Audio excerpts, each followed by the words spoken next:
Yes, your nightmare has returned. They're back. John Martin Talks is back, ladies and gentlemen.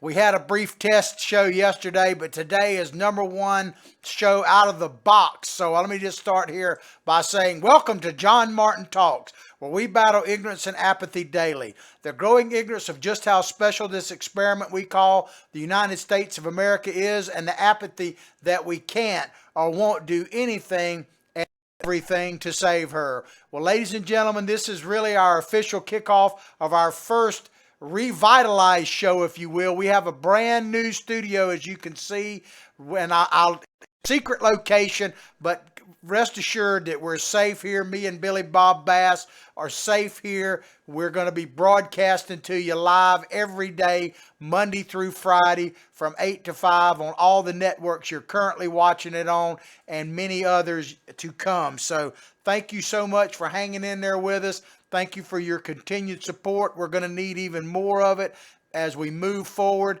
and we'll let you know the details of how you can support us more directly as the show progresses, as the weeks progress. Let's get right into it. I'm doing a story today from Politico. My first story revolves around Mayor Pete. Yeah, but I have a hard time with these names, man. If you're just tuning in, I'll tell you right off the bat, that old salty dog, JMT, the old Captain Whitebread himself here, I have a rough time with some of these names.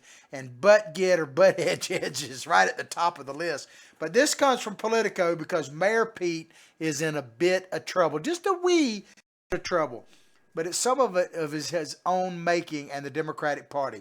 This comes to you from Politico. If you don't get this right, nothing else may matter. Pete Buttigieg is facing the first serious test of his underdog presidential campaign, with the crisis at home overtaking his mayoralship and putting the sharp relief his struggle to gain traction with voters of color. Let me kind of set this up for you just a little bit. Mayor Pete is called that because he is the current mayor and has been for, I think, since going back to like 2010, but 2011 at least. He is the current mayor of South Bend, Indiana, which is the home, of course, to the great University of Notre Dame in Indiana. And Mayor Pete was the darling of everyone. You know, I also call him box checker Pete, because he checked all the boxes. You know, he's young, white, that's not one of the boxes, but he's well-spoken, he's gay, and he's married to a man. So he checked a lot of boxes for the Democratic Party.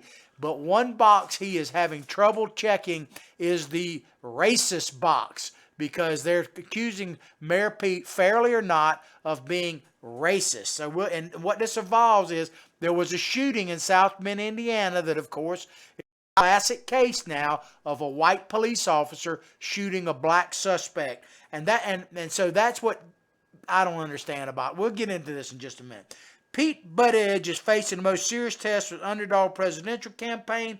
Let me just tell you, he's a victim of the party that he helped create. And I'm going to expand on that as this story goes. But make no mistake about it, Mayor Pete is a victim of the party that he has helped to create. South Bend, Indiana mayor has jumped on and off the campaign trail over the last week, trying to balance the needs of a hurting city where police officers shot and killed a black man last week, with a fast-paced 2020 schedule building up for the first Democratic primary debates and crucial fundraising deadline. So they're saying Mayor Pete is being distracted, and we're going to talk directly about that in a moment. But think about this. They always describe this. Police officers shot and killed a black man last week. The reality, yes, that's all true. But the reality really is, and this is where you kind of gets into this created the party that he's going to have to live with now. It really is a police officer shot a suspect. And the real question, which will never get answered, by the way, is, was it justified or not? That seems to be irrelevant. The most relevant part of this is white police officer shot black person, period. The fact that it was the person is a suspect in a crime. In fact, this story doesn't even talk about the details, because the details don't matter, and you'll see why more in just a moment. So back to the story. Billy Bob tells me back to the story. If you hadn't met my psychic sidekick, by the way, it's this Billy Bob, man. I see. If you're just tuning in, you'll see I is one crazy dude because I'm a fish whisperer. I'm an old salty dog. My hat says "Make fishing great again." And you'll see more props come along as we go. No, I don't play the guitar, although I wish I did. But it may be Billy Bob has before I go further, he has a Twitter handle. It's at Billy Bob Bass 1, and mine is at John Martin Talks. It may be a make or break moment for Bud Edge, his supporters say. What this crisis does is gives us a window into the kind of president he would be, for better or worse. Well, let me tell you what I think about that. I don't think Mayor Pete had a chance, period. I really don't think he was ever going to be president. And I'm telling you right now, his campaign is over. I wish it weren't so. It's not fair, but it's true.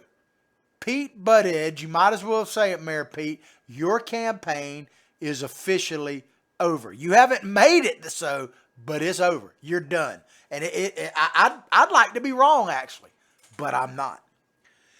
Representative Don Meyer, this is one of his supporters, Democrat from Virginia, who endorsed Buttigieg this spring, said he thinks the mayor has done well so far. Well, not in the news clips that I've seen, not in the videos I've seen. He looks pretty weak. So he says that this Don Bayer says, how does he react in a crisis? That's when the real personality comes up. And that's true. But let me just tell you, Mayor Pete looks really weak. He doesn't know if he should apologize or stand up. He really doesn't know what he should do in this situation. And that's because he is part of the Democratic Party where the facts no longer matter. It's all about the imagery. That's it, period. Whether or not this shooting was justified, I don't know.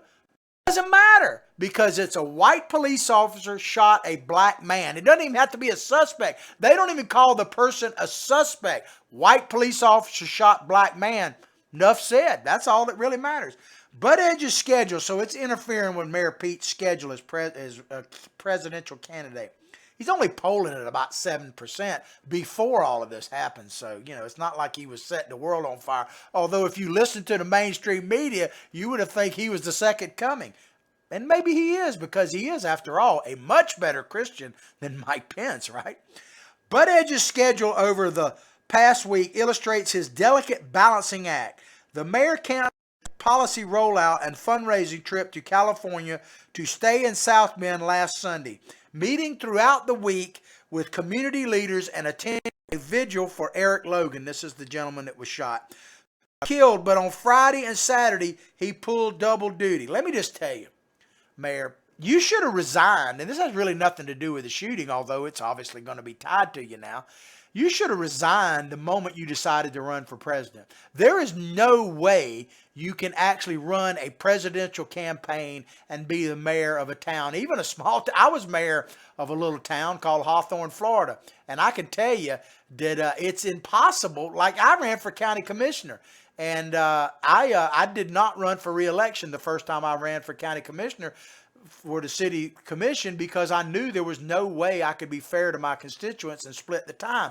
You can't do it. There's just no way. It's not practical. It's not fair to you or your constituents. And really, and the article talks a little bit about this, we're not going to get into it, but these senators that are running, they should be made to resign. There's a law in the state of Florida which really ought to be nationwide. You have to resign to run. If you're holding one office and you decide to run for another in the state of Florida, you got to resign. I think that's actually a good rule, because you can't possibly be having your eyes on the prize of a higher office and maintain the duties of a lower one.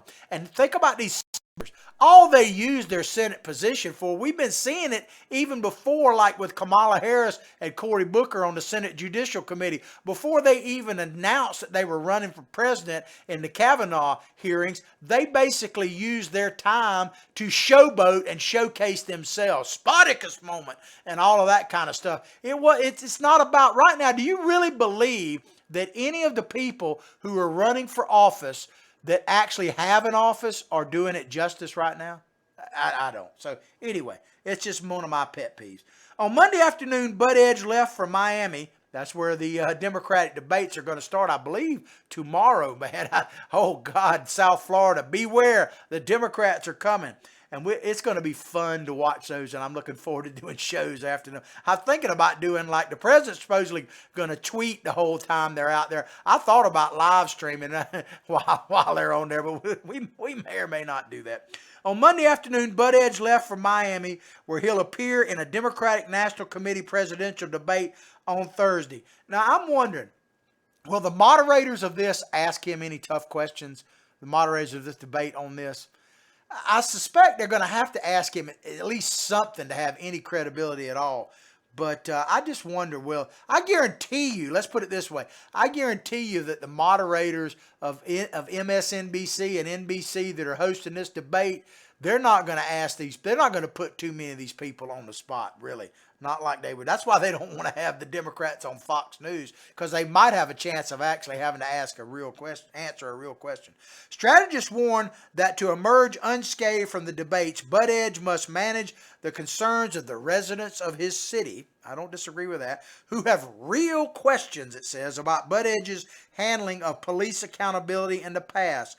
Jamal Simmons, a Democratic strategist who has worked on several presidential campaigns, said, "If I were him, I would focus on getting this right, because if you don't get this right, nothing else matters." And there's some truth to that, but let me tell you, I hate to tell you, Pete, this is why, Mayor Pete, I'm telling you, your campaign's already over. You just don't know it, because it's not possible for you to get this right. It is not possible to get this right.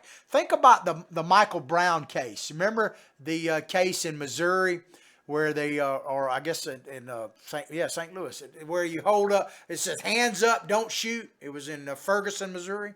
Hands up, don't shoot. Remember that case where you had a white police officer shot a suspect that tried to take his pistol away from him and shot him in self-defense? Well, the whole thing was that Michael Brown was this innocent young man that literally had his hands in the air saying, "I got my hands up, don't shoot," which was a total lie, a complete fabricated lie. In fact, it was so much of a lie that black witnesses in the grand jury testified that this did not happen. They told the real story. But the facts be damned, it doesn't matter. I guarantee you, and this is really sad, but if you interview a young black people about the Michael Brown case right now, most, if not, I'd say it'd have to be in the 90 percentile that would tell you, if they know anything about it, would tell you, oh, it was hands up, don't shoot, hands up, don't shoot. Remember, the NFL guys even did it, came out with hands up, don't shoot, the Rams when they were still in St. Louis. I mean, the facts don't matter. If you have a white police officer shoot a black person, I'm not condoning it, by the way. I'm just simply saying the facts should matter, but they don't, man. And so, Mayor Pete, you're done. Buttigieg has already faced criticism for his outreach and record with black voters, including his decision to remove the city's first black police chief in 2011. So he removed the city's black police chief, the first ever, and he thinks he can be president and win a Democratic primary? That right there is enough that you're done. But this latest incident, no, man. He was done before he started, man. It's just the way it is. The police shooting of Logan, that's the suspect, although they don't ever list him as a suspect. He's an innocent bystander, I suppose.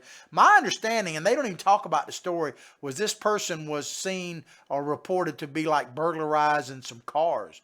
And the police officer came and the guy came at him. That's the story. That's the story I've heard. I'm not saying it's factual, but we don't need to, there's no time for the facts. The fact is a white police officer shot a black man. That's the fact, and that's all that matters. But the police shooting of Logan has put new focus on a series of troubling racial incidents involving South Bend officers in recent years. Now, I have to admit, I don't know the history of South Bend when it comes to race relations, as well as a difficult history of race relations in the city that some residents say Buttigieg has not done enough to address.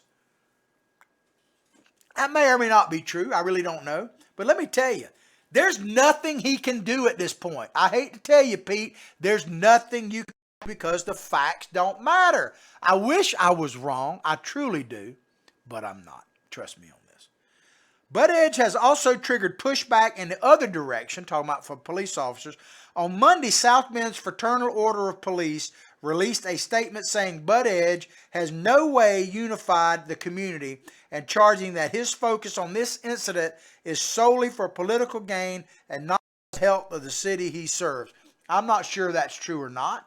But let me tell you, the FOP doesn't get it either. They simply don't get it. No Democrat, let me tell you out there right now, for you union organizations like Fraternal Order of Police and there's several others, let me just tell you the facts, okay? And this is, I guess I'm defending Mayor Pete in this.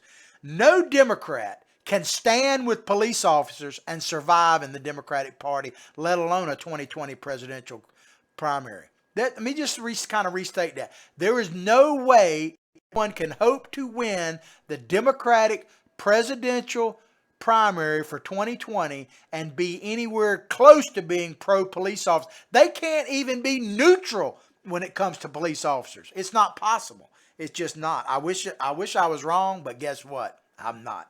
Over the weekend, Buttigieg said he supported an independent federal investigation into Logan's death. I'm sure he's like, hey, get this off of me, man, so I can just move on. Buttigieg's campaign also pointed to several initiatives the mayor implemented during his tenure to address concerns around the city's police department. And those included the introduction of body cameras, though the officer shot was not using one at the time, the adoption of a new duty manual governing police conduct, and increased efforts to diversify officer recruitment. Buttigieg also selected a majority-minority board of public safety, which is charged with disciplinary action for police officers. But see, Mayor Pete doesn't get it either. He doesn't get it either because all of that, whether you agree with any of those implementations or not, is irrelevant. You have anytime right now in this country, and it's just a sad state of affairs, if you have a white police officer shoot a black person, in this case a true suspect, the rest of the facts don't matter. It's irrelevant. And if you're a white mayor during the time that happens, if true, you screwed. That's just the way it is. So mayor, you're done, man. You don't get, you're just done. You might as well just hang out at South Beach while you're down there with your husband, because you're done. The many well-intentioned, let's see here. This goes on to talk about this article. We're almost done. The many well-intentioned steps we have taken locally and across the country have not, this is what Mayor Pete said. I'm sorry. So listen to this. This is what Mayor Pete said. The many well-intentioned steps we have taken locally and across the country have not succeeded. We have not done enough, Buttigieg said to supporters in an email on Monday morning. He went on to say, it is clear we need to implement bolder and more aggressive actions moving forward. Let me tell you, we need bold action. You know what that bold action is? It's not implementing more of these. Some of these policies may be good. I'm not disputing that. But the bold action we need is to embrace Dr. Martin Luther King, the Reverend Martin Luther King's dream. That's what we need to do as a nation. Black, white, every color of the rainbow. We need to embrace MLK's vision, man. Remember what he said about, and I'm going to probably just paraphrase it here, about judging people not on the color of their skin, but the content of their character.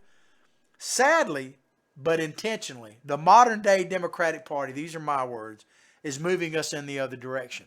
They are literally moving us away. Think about this, and this is one of the reasons why I left the Democratic Party basically a decade ago. Because the Democratic Party is intentionally moving away from Dr. King's dream. We are moving further from judging people by the content of their character, and it is becoming solely about the color of their skin, which, by the way, mine is pretty red. It matches my hat, but if you're just tuning in for the first time, they call me the old salty dog, and I'm a fish whisperer because I go fishing on the Gulf of Mexico. I work on a party boat on the weekends. I'm a fishing guide, and I tend to get a little bit red out there. So I got a lot of colors on me. Anyway, I wish it wasn't so, but Mayor Pete, you're done, buddy. It's over. You know, and the Democratic Party is moving away from Dr. King's vision on every level, and it is really sad. All right, we're going to move on to another story here. It's from Politico, and this is about Bernie Sanders. I thought with us leading up to the Democratic debate starting tomorrow night, we'd focus a little attention on the front runners if they are. But Sanders, says Sanders wants to cancel all student loan debt, even for the wealthy. Senator Bernie Sanders on Monday proposed eliminating all of the nearly $1.6 trillion in outstanding student loan debt owed by Americans, raising the stakes on an issue that has increasingly animated the progressive base of the Democratic Party. Is there any other part of the Democratic Party? The Democratic Party is the Progressive Party now. It basically is the Communist Party. Now, I'm not talking about all Democrats, but make no mistake, I wish you'd take your party back over. Really, I do. You can walk away if you want to, and I'm sure Republican Party and Libertarians and Independents would welcome you. But I really wish, if you're still a Democrat, just take your party back, man. We could use a legitimate two-party system, but we don't have one now. I guess we do. We have the Communist Progressive Party and everybody else. Because make no mistake, that is what the Democratic Party has become. The fact that Bernie Sanders has even a shot at being president tells you all you really need to know about that. Not all Democrats are progressive communists, but all their leaders are. They're just varying degrees of it. But so, you know, what happened to, if you think about Bernie and what he's saying here, and Elizabeth Warren, which we're going to talk about more in a moment, she's kind of on the same page with this, a little bit subtle differences. But I was thinking about the military slogan about be all you can be. For the Democrats, it's now everything's free. You don't have to be personally responsible for nothing, man. Sanders is the latest 2020 presidential contender to propose a one-time cancellation program that would forgive large portions of student loan debt, which is owed by some 45 million Americans. It's a real issue. I'm not saying that student loan is a real issue, but the solution is not just to forgive it. The solution is to actually train people what borrowing money actually means, and also the consequences of borrowing, you know, hundreds of thousands or tens of thousands of dollars to take gender studies. I mean, come on. It's one thing to go in debt if you're going to be a doctor, a lawyer, or engineer, but if you're going into debt so you can major in gender studies or equity issues, then you're just a fool. I mean, and a fool and his money are soon parted. That's an old saying. It's time-honored logic. You know why? Because it's true. It's just true.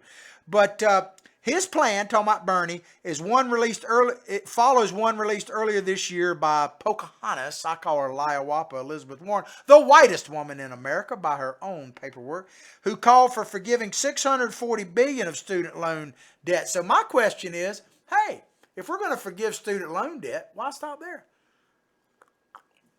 I mean, think about it. I got some debt. It's not student loan debt. My wife has a little bit. But she's paying, she's pretty much, guess what? She reminded me last week, she just got through paying it off. Imagine that. She paid off her debt. Wow. I mean, that's one of the reasons I love her, I guess, because she's a true American patriot. But, you know, why stop there? I mean, you know, my daughter just bought a car and she's got a debt. I'm kind of co-signing on it. Why don't we just forgive that? You know, I'm sure there are many people who have mortgages on their homes, probably even second ones. Let's just forgive that. Why don't we just forgive all loans, period? I mean, why stop at student, man? Let's just do it. If we're going to go that route, let's do it all. Let's just forgive all our debt. Now, who's going to forgive the United States of America's debt? I don't know. Sanders' call for completely eliminating existing student loan debt is sure to rekindle divisions among progressive and Democratic primary voters more broadly over whether sweeping new government benefits should be available to all or targeted to low and middle income families. Debate. Like there's really a debate about free stuff. The only debate in the Democratic Party about free stuff is just how much. What all is going to be free? There's no big rift between them. It's crazy, man. The modern Democratic Party, all they're about is one-upping each other. I guarantee you watch the Wednesday and Thursday debates, and there's a dude announced yesterday. I don't think he's going to be in the debate. I can't remember his name now, but there's like 24 or 5 of them now officially running, and there may be more before it's all over. But all they're doing is one-upping each other. They are trying to see who can get further left, and they keep coming up with creative new ideas based on nonsense, but who can come up with the wackadoodlest idea to move the country left? They're the winner of the day anyway. They're certainly the winner of media cycle. But Sanders pushed back on that potential divide during a press conference outside of the Senate, because there isn't a divide, on Monday morning, saying he believes education is a right to everyone regardless of income. A right. Now, I'm all for public education. I'm not one of these people. I don't like the way I think education should be run at the local level, especially for, your high schools, middle schools, and elementary school. And that's why I encourage people, if you want to run for anything and you're just a first timer, run for school board. We desperately need to take our schools back, and we need conservative people to run for school board more than anything else. But this idea of a right, is it something, I struggle with that myself. I think everyone's life is improved by education. But what I really think is everyone should have an opportunity. Maybe not an equal outcome, but an equal opportunity. And I think they already do. I can tell you for a fact, because I've known some from my little hometown, some of the poorest of poor, and yes, people of color and everything else have gotten a tremendous education. You know how they got it? At the end of the day, there's all kind of different grants and stuff like that. But at the end of the day, the people that succeeded with just pure and simple hard work. Hard work and effort. There's no secret to success. Now, I remember when I first went back to college, I won't get too deep into this, but those of you who know me and have been watching me, I had my own personal demons, struggling with alcohol and drugs, and I had a privileged life, and I squandered it, to be honest with you. But fast forward to I decided to go back to college, and I had a mentor at the time. He's dead now. I love you, Ed. But he was in college. He had a similar background to me, and he was a bit older than I was. But he was actually working on his master's degree when I was starting back at the University of Florida. And I asked him, I said, well, what do I need to do to make it this time? He said, well, I'm going to tell you what you need to do. Here's what you need to do. You need to show up every day. Now, lean in, you snowflakes. If you don't get anything else out of the show, get this. You need to show up every day on time and do what they tell you to do. And I said, yeah, that sounds good, but what else? He said, no, that's it. That's all you have to do if you in college or anything, really, even employment. Show up every day on time and do what they tell you to do, and you cannot fail. And it took me years to understand what that really meant. But I appreciate the people that have helped me along the way, because believe me, I am not a self-made man. You probably say, well, it's a good thing, right? But Sanders went on to say the overwhelming majority of the people who are going to benefit from this legislation are working class people. Benefit how? Is it simply a benefit, I guess, not to have to pay your bills? Maybe. But I can tell you, if you want to make a society weak, make them irresponsible. Make them responsible for nothing, and your society will go by the wayside. You will literally become sheep. Be careful what you wish for, because if you wish for the government to bail you out every single time, then you will lose all your freedom, period. End of story. There's just no doubt about it. You cannot be free without being personally responsible. It is not possible. Okay, so I don't know how in the long run it benefits us at all. Sanders said he believes in universality, whatever the heck that means, but that he aims to make sure his proposal doesn't benefit the wealthy by demanding that the wealthy and large corporations start paying their fair and share taxes. And you hear this mantra coming from the left all the time. How much exactly is your fair share? There was a story that we weren't able to get to yesterday about wealthy people leaving the city of New York in droves because the wealthy, and this is talking about like the 10%, not even one, they're already paying, I think the 1%, already paying 70% of the taxes in New York City are already being paid by the wealthy. How much is too much, or how much is enough? Let's start with you, Bernie. I got a radical idea. Why don't we go back to that Fox News town hall that you went to, everybody give you so much credit to, when they ask you, well, Bernie, you made millions off of a couple of books you sold. Why don't you voluntarily pay the rate that you're advocating everybody else paid? And he was like, go back and look at it, man. You could Google it, but remember, Google is of the devil. I'm just saying, but check it out. Bernie is the perfect communist, because to be a perfect communist, especially a leader, you have to be able to master the art of looking people in the eye and basically saying, do what I say, Not what I does. That's what a perfect communist leader is. But Bernie went on to say, and that means that if Donald Trump wants to send his grandchildren to public school, he has the right to do that. I don't know what his point is there. What we are saying today is public colleges and universities should be tuition free and debt free for all Americans. Well, let me tell you, if that actually happens, what that will be, it will be the end of higher education. If it's totally free, it can't be a quality, period, right? You get what you pay for. If you don't have to struggle, let me just tell you, if you don't have to struggle some to get through college, it ain't worth. Because I can tell you one thing that, and this is not just true for me, it's just true. Pretty much the things you appreciate the most are the things you've had to struggle to get. Why do you think you can take poor people, for instance? And I'm not down in poor, because there's, poor doesn't necessarily mean that that you don't have pride. But why can you take some people and put them in public housing? There was a situation where I grew up in Hollywood, where we had public housing that were independent houses, nice block homes. They weren't mansions, but solid block homes. And within a year, it was a total cesspool. And that's because the people had no pride. That's it. They were given something for nothing, and they didn't appreciate it. It had nothing to do with being poor. It had to do with no pride. Because I know a lot of poor people that are very proud and maintain a high standard of living within their budget. There is no doubt about it. But it'd be the end of higher education if they do that. Lawmakers pitched the effort as a bailout. They literally said it was a bailout for millennials and the working class funded by Wall Street. Ilhan Omar, who is backing Bernie Sanders, at least on this bill, I don't know where she is for the presidential, I don't know yet. So we'll have to wait and see. But Omar said the American people bailed out Wall Street. It's time for Wall Street to bail out the American people. Well, we know one thing for sure, Ilhan. We bailed you out of an S-hole country in Africa. And what have we got to show for it? What have we got to show for it? An ungrateful, however you want to, ingrate person who is trying to destroy America, the very country that literally saved us. I mean, that's just the way it is. So we got something, we get something for nothing, you got nothing. In this case, we got worse than nothing. We got Omar. The key difference between Sanders and Warren, because Elizabeth Warren has got a plan as well, seeks to limit loan forgiveness for wealthier student loan borrowers rather than extend the relief to all. So it's just the size of the giveaway. That's the only real difference. That's what I've been telling you. There is no essential difference between any of these people running for 2020.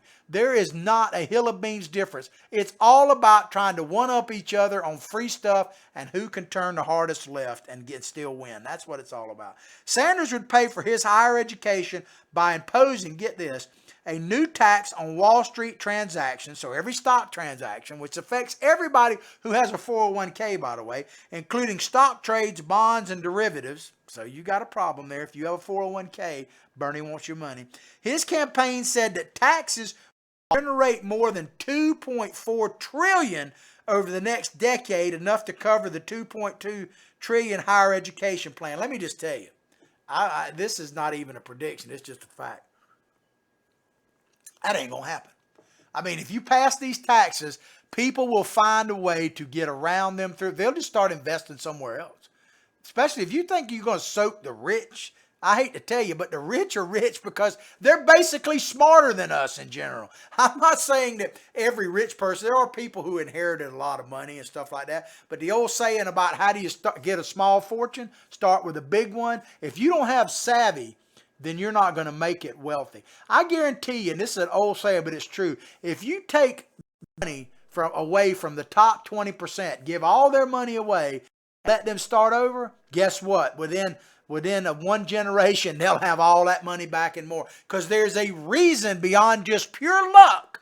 Some of it's actually hard work, dedication. Luck is involved, but luck doesn't mean anything if you're not willing to get out of bed and go to work, man. It's just this idea that wealth is just bestowed upon you is another fantasy that the left wants you to believe. All right, we're going to move on. Let me check my time. We got plenty of time. We're doing good. This is another story about a 2020 dim, and it's none other than creepy, sleepy Uncle Joe, man. Gropey Joe. coming to you again from Politico. In case you haven't tuned in before, I read a lot of these publications, watch a lot of shows as a public service to you, so you don't have to. That's one of the things I do here at JMT.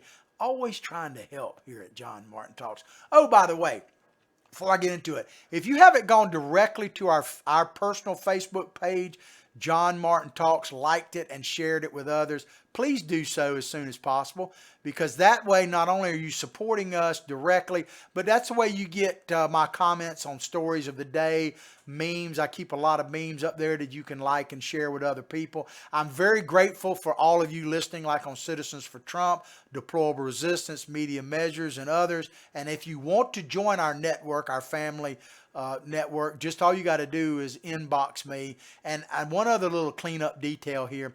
A listener yesterday put a message on the Facebook scroll for me about some products they were trying to sell to Citizens for Trump, which is one of the sites I broadcast on. Let me just clarify it for you. I represent Citizens for Trump sometimes at events, like I did for the Trump rally this past week, and it was fantastic. I'm grateful to be broadcasting on Citizens for Trump, and they're getting close to 400,000 members, but I don't represent them in that way or any other of the networks that we broadcast over. The only one really that I am personally directly responsible for is John Martin Talks Facebook page. So if the other pages that you want to have any interaction with, as far as like selling a product, like in this case, you need to contact them, message them directly. I just wanted to get that straight. Okay, this is from Politico. Another day on the Joe Biden's damage control tour. In other words, his campaign. It's become the apology tour and the damage control tour for Joe Biden. That's a great picture of him, by the way, because that's probably how he's felt the past couple of weeks.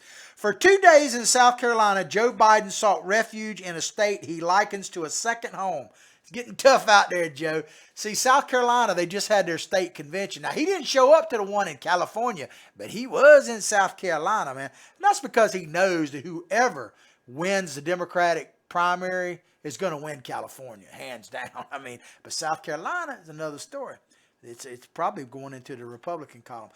But even his large lead in early polls here couldn't insulate him from the angst surrounding his comments about segregationists or the reemergence of older controversy, his changing views on abortion. So what I call Joe, my nickname for his Indian name should be Windblow Joe, because whichever way the wind blows, that's the way Joe go. That's just the way it is. That's how do you think he survived for like 50 years in the Capitol, going whichever way the wind blows?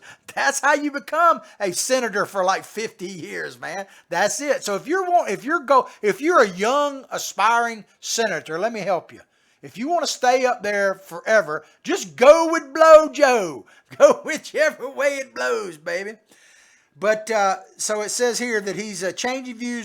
Let me tell you what's happening with his segregationist talk, and he, how he was a segregationist whisperer, I suppose, and his switch on abortion. Joe is falling victim to the same thing that Mayor Pete. Joe is a victim, especially Joe, of the party that he created, the modern Democratic Party, which is zero tolerance party. You must goose step and drink the Kool-Aid like a proper little Democrat, or you can't make it. Biden speaking at a Planned Parenthood forum 2 weeks after revising his position to federally funding for most abortions, an early flashpoint. The 2020 presidential campaign was confronted by a moderator at this Planned Parenthood. And this is what they asked Joe. There are some voters who may have concerns about your overall support for sexual and reproductive health, just given your mixed record. Sexual, and let me just say, I struggle with this, so maybe one of you listeners out there could chime in. You could message me, or you could just put it on the Facebook scroll from whatever site you're listening to. Please tell me how abortion. Now, I understand the health, the life of the mother, if the life of the mother's threatened, the baby, that kind of thing. But how in general, his general abortion, which is just, become just a routine thing in America, love it, hate it, whatever, it's a fact. It's not my opinionated fact. It's just a fact. Abortions have become routine in America.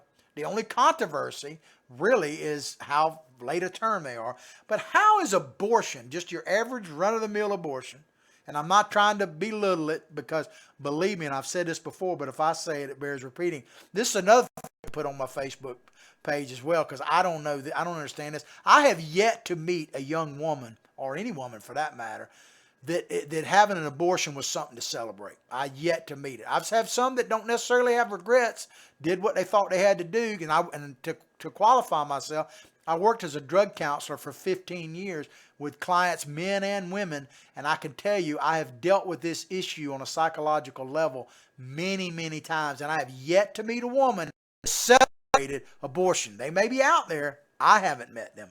But anyway, and this other thing, my main point, reproductive health. How is abortion part of a woman's reproductive health? I just don't understand that. But anyway, so back to what Biden and his troubles is. Let me just tell you what the bottom line translation for you. Tune in, listen in, Joe.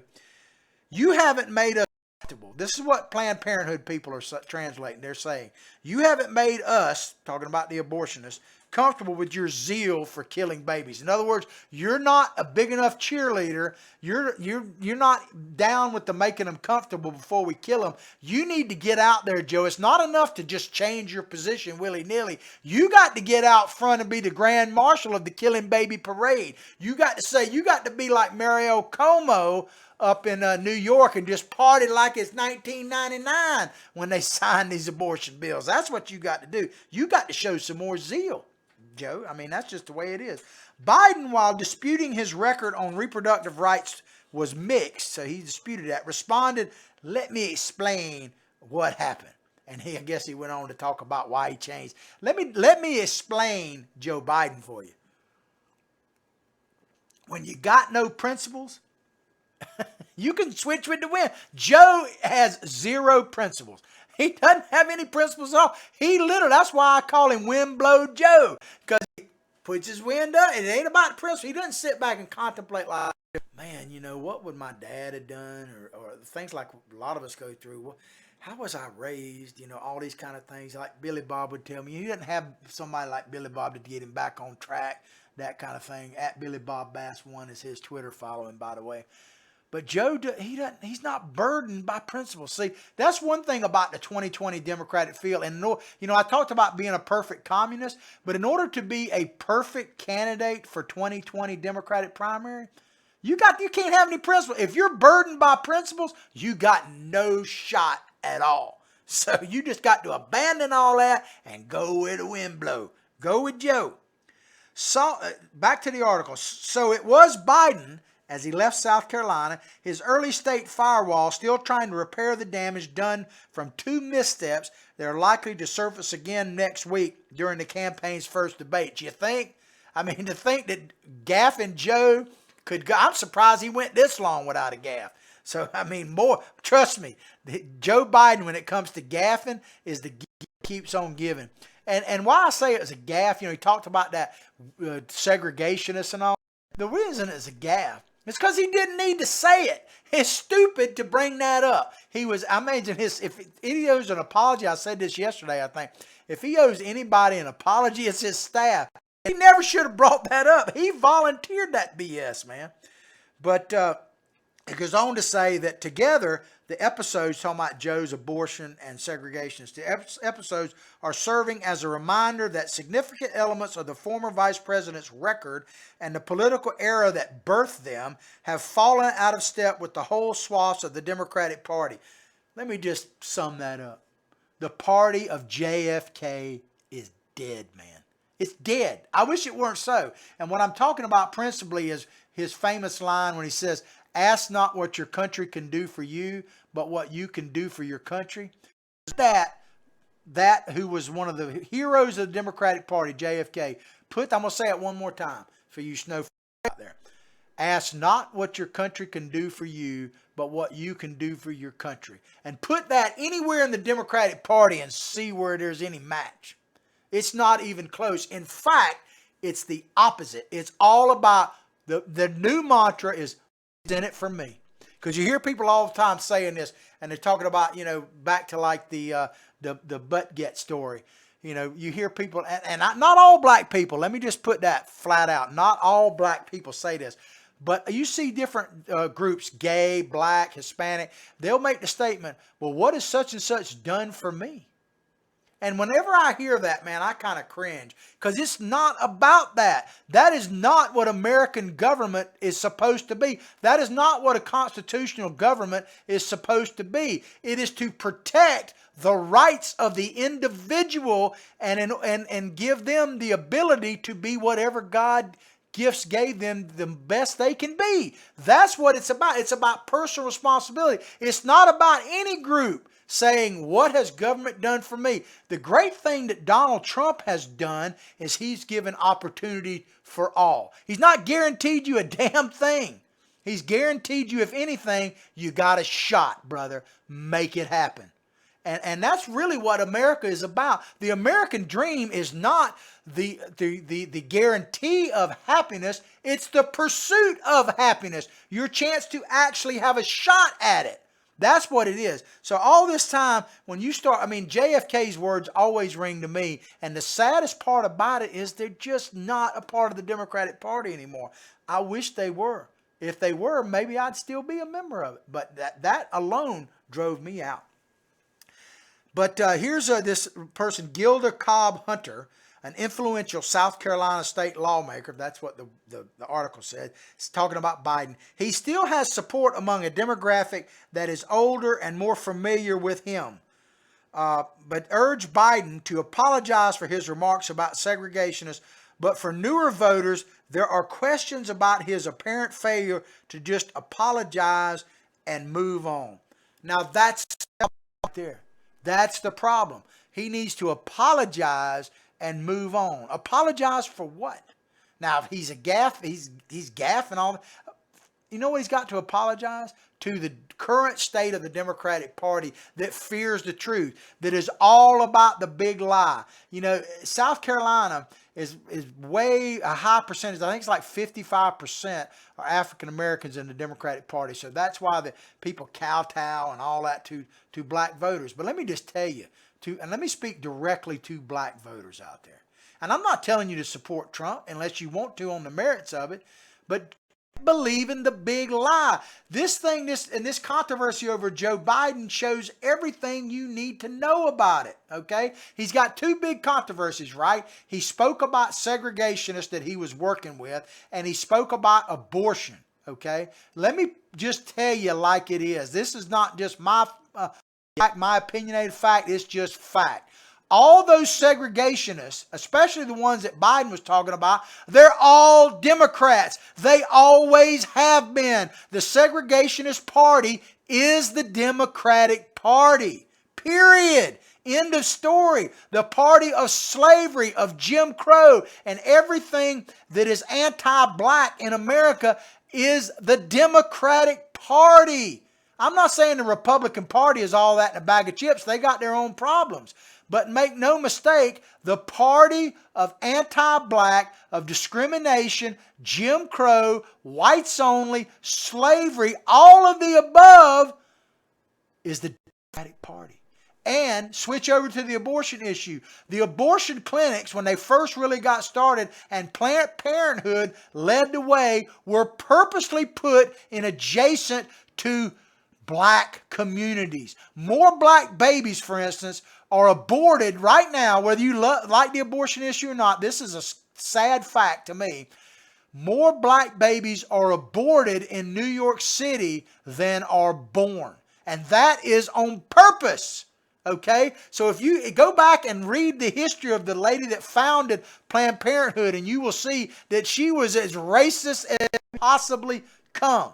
So you want to get woke?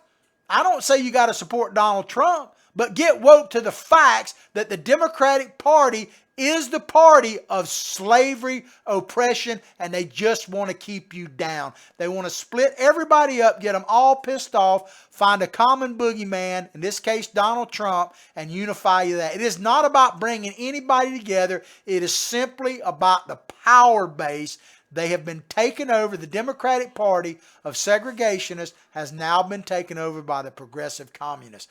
That's just a fact. I'm sorry. I wish it weren't true, but it is. Back to the story.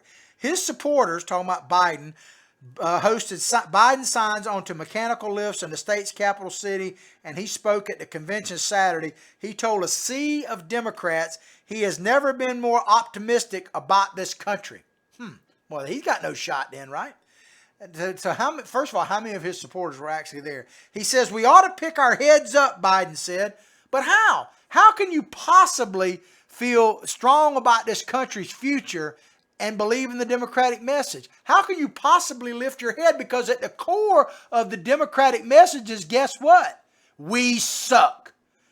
America is the worst country ever created by white supremacists who want to oppress the entire world for their benefit. That is the message of the modern Democratic Party. I'm just pulling away the BS. I'm just scrubbing away, as I say, and giving you the unvarnished truth. When you really scrub it down and get to the hardwood truth, the Democratic Party of JFK is dead. The party now is all about progressive communism, and the Constitution of the United States of America, that once was the document that used to bring us together, is irrelevant to them and in the way and needs to be fundamentally changed in America, which means done away with. That's what it means. I'm just giving you the facts here at John Martin Talks. Check my time here. We're about out of time. We're going to keep going on this article. He, talking about Biden, called for ending private prisons and mandatory minimum sentences and for requiring treatment in jail for people suffering from addiction. The crowd roared when he said he would work to decriminalize marijuana and automatically expunge records for those who have been convicted. Now, I'm not even going to debate the merits of those issues. My simple question to Joe Biden is, why now? Why not? Why haven't you been working on these for the last 50 years? I mean, you were vice president of the United States of America under Barack Obama. I don't see you did any of this stuff. You know, President Trump, just take the issue about prison reform. He did more in the first couple years than your party has done in decades. Let's not forget that it was the Democratic Party, getting back to the real truth, that brought these harsher sentences on for black people. It wasn't led by Republicans. It was led by people like Joe Biden. Wake up, will you? Will you truly get woke? Because if you truly get woke, you may not necessarily be a Trump supporter, but you will not be a supporter of the Democratic Party. You cannot be truly woke and support the Democratic Party. It's not possible. So all of you that are talking about, oh, we just need to get woke. Well, if you're supporting the Democrats, that proves that you ain't, one thing for sure, you ain't woke. Not to the truth. You may be woke to the lie, but you're not to the truth. But while Biden remains the early front runner in South Carolina, as in other states, his opponents are moving over the weekend to seize the opening here. Now, this article goes on. You can read it out of Politico yourself to give a bunch of examples of 2020 candidates bashing on Biden and all that. I'm not going to get into all that. Let me just close the show kind of by telling you, let me just tell you, and I wish I was wrong. I'd like to be wrong on some of this. Please prove me wrong, South Carolina, on this next statement. Let me tell you what's going to happen. Because 55% of the Democratic Party in South Carolina is black. I'm not saying that's a bad thing. But in general, and maybe it'll change, they're just going to lockstep vote first for a black candidate and then for the Democrat when 2020 actually arrives. So, Biden has a real good shot, if he doesn't totally destroy it, to actually win South Carolina. But if Biden doesn't win, it's not going to be Bernie Sanders. It's not going to be, and it's going to either, I think it'll be Kamala Harris followed by Cory Booker. But I really believe Kamala Harris has the best shot to win South Carolina because she checks the right boxes. She's considered black, even though she's mixed. Not criticizing her for that. She's a woman. So, and she's, you know, pretty well spoken, and she's out there and she's passionate. So if Biden falters, it won't be Bernie that rises up. It'll be somebody like Kamala Harris. I wish people voted on the content of the character and not the color of the skin. I really, really do, because it's just not that way. Let me check my time. Okay, we got it.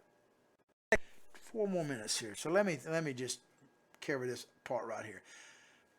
There's a poll out now. Let me tell you, while everybody, I want to go one more quick story, and this comes from AP because I want to get this out there. While the Democrats are focusing on the Green New Deal and arguing over who's furthest to the left and who really has the street creds for Black America and all that, the American people aren't paying much attention, according to a AP NORC poll. Nearly 24 Democratic presidential candidates have crisscrossed the country for 6 months selling their vision of the United States. But on the eve of the first debates of the campaign, a poll from the Associated Press Center for Public Affairs shows most Democrats voters haven't fully tuned in. Only 22% of Democrats registered to vote say they know a lot about the candidates. I don't know how you're going to know much. What will we know after the next two debates? We'll see. While 62% said they know a little, and only 35% say are paying close attention to the campaign. Well, that probably helps old Joe to have fewer people paying attention to it. And guess what? You know what the number one issue in America right now is? It's like 23 or 4% of the people respond, not to this poll, but another one I saw, immigration. And you may say, well, that's pretty low. Actually, it's not. For basically a quarter of the entire population to be concerned about immigration as the number one issue is huge. It actually means that President Trump is on the right track. So I hope you've enjoyed the show today as much as I've enjoyed bringing it to you. Please go directly to John Martin Talks Facebook page, like it. Thank you for viewing on all the networks like Citizens for Trump, Deplorable Resistance, Media Measures, and others. If you'd like to become a part of our family here, the broadcast family, contact me directly through John Martin Talks Facebook, and we can see if we can't make that happen. But ladies and gentlemen, we're off to a fast start. This is our brand new studios, show number 1 officially. But above all else, ladies and gentlemen, have a blessed day.